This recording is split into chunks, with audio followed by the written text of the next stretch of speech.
a minute. Oh, that's a nice peacemaker you got, buddy. That'd keep the government from taking your gun. What the heck are you talking about? The Democrats keep killing all the pro-gun bills in this building. Really? I mean, we had concealed carry on school grounds. Dead. Well, stand your ground for businesses? No chance. What about the 15-round limit on ammunition magazines? Not going anywhere. Well, what is still alive? Actually, there are a couple bills still alive in the Senate. We got one dealing with folks who are under 21, but they're in the military. It would let them carry.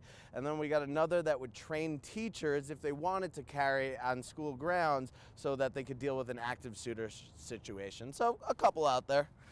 And there's constitutional carry without a permit. Hey, do you think any of these bills that are still alive have a chance with the Democrats in the House? Yeah. No chance. Reach for the sky, hombre. Hey!